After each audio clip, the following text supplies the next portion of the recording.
I really like doing futures work and strategic foresight work because I think I'm a person who just likes to be in an imagination space. Actually, I'm an engineer, but my first love was theater. And so I think futures, in a sense, actually combines my right brain and my left brain very neatly. I get to be speculative and make up stuff and play the fool for companies who actually want to hear people think about stuff that they haven't thought about. In terms of general futures work, I really love thinking about how the global future might emerge. What do we as humans have to do differently to survive our own incredible genius, or in some ways our own incredibly wicked genius?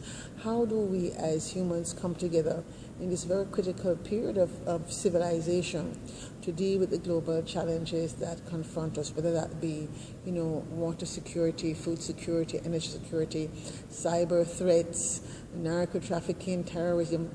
And because we are living in a global society, many of the fears that I certainly, as somebody who's only over mid-century mark, didn't experience as a child, thankfully, young people today are experiencing. I always feel quite sad, actually, that many young people don't grow up with the sort of freedom of joy of living that I think many young people don't experience today, because the world to me feels like so much more hostile and so much more fearful. So the good thing about today is that we do live in a globally networked brain, and I do believe that we can use that globally networked brain to create a future we desire.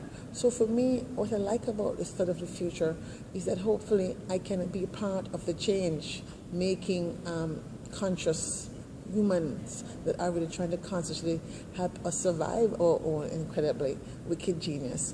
I think that it's a challenge that confronts us.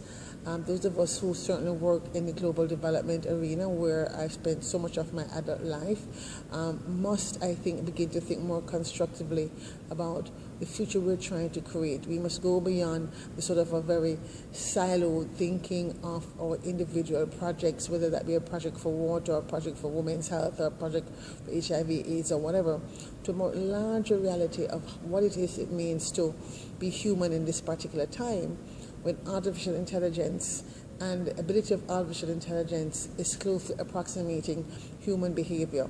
What does it mean to be human when people are designing computers that invent music? What does it mean to be a creative, thinking, sentient being when we have computers getting to the point where the dexterity of a robot is approaching that of humans? So we are really living at a time when our whole spiritual being needs to be thought of very differently. And for me, as a futurist, this for me is very exciting as a futurist, and this is why I consider myself a futurist. And from now until, cryogenic space, I will always be a futurist.